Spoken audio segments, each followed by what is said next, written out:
Hi guys! Madalas araw-araw pa rin nangungonsumisyon ang mga tao sa mundo dahil sa sobrang bagal ng internet connection, lalo na sa Pilipinas. Ramdam natin ito sa araw-araw. Ngunit alam nyo ba na nangunguna na ang bansang Japan ngayon sa may pinakamabilis na internet speed? Natatalo na ng Japan ang US sa usaping bilis ng internet connection.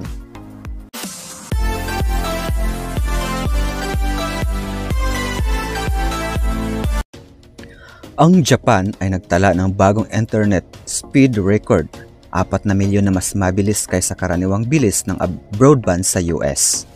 Isang grupo ng mga siyentipiko sa Japan ang bumasag sa record ng pinakamabilis na internet speed sa mundo matapos makabuo ng bagong teknolohiya sa fiber optics. Upang makamit ang bilis na ito, lumikha ang mga siyentipiko ng panibagong uri ng optical fiber na kayang magdala ng impormasyon sa layong halos katumbas ng distansya mula sa New York hanggang Florida. Ayon sa mga mananaliksik sa Japan, naitala nila ang bagong world record para sa pinakamabilis na internet speed.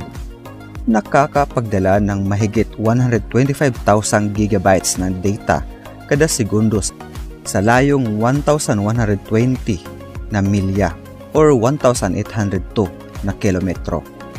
Ito ay tinatayang 4 na milyon na mas mabilis kumpara sa karaniwang bilis ng internet sa Estados Unidos. Sa bilis na ito, maaari mong i-download ang buong internet archive sa loob lamang ng higit kumulang 4 na minuto ayon sa ilang pagtataya. Higit pa ito sa dating world record na 50,250 gigabytes na naitala ng ibang grupo ng siyentipiko noong 2024. Para maabot ang bagong bilis na ito, na hindi pa independyenteng na biberipika, lumikha ang grupo ng bagong optical fiber na kayang magpadala ng impormasyon sa makabagong bilis sa distansyang katulad ng pagitan ng New York at Florida. Ang detalye ng tagumpay na ito ay ipinakita noong Abril 3 sa 48th Optical Fiber Communications Conference sa San Francisco, ayon sa pahayag ng Japan National Institute of Information and Communications Technology or NICT. 1,120 milya ng paglalakbay. Ang bagong uri ng optical fiber ay may kapasidad na katumbas ng 19 na karaniwang optical fibers sa pagpapadala ng data.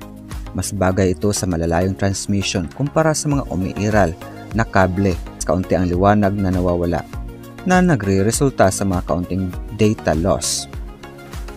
Ang bagong cable ay may 19 na hiwa-hiwalay na fibers sa loob ng diameter na 5,000 bahagi ng 1 pulgada. Nakapareho ng kapal ng karamihan sa mga single fiber cables na ginagamit na ngayon. Ibig sabihin, maaaring gamitin ang bagong teknolohiya gamit ang kasalukuyang infrastruktura. Noong Marso 2023, nakamit na rin ng parehong grupo ang halos kaparehong bilis ng transmission, ngunit sa mas maikling distansya. Ang pangunahing hamon noon ay kung paano pa babawasan ang data loss at kung paano mapapalakas ang signal ng data para maipadala ito sa mas mahabang distansya.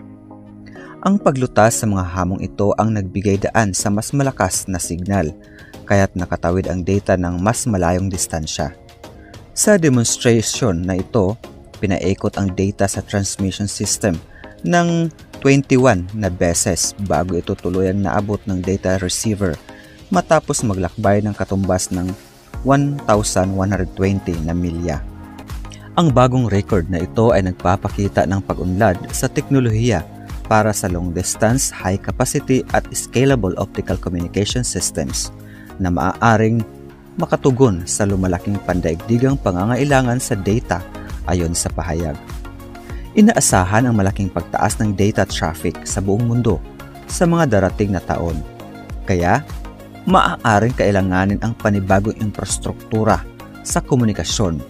Sunod, layunin ng grupo na tuklasin ang praktikal na aplikasyon ng teknolohiyang ito sa larangan ng telekomunikasyon.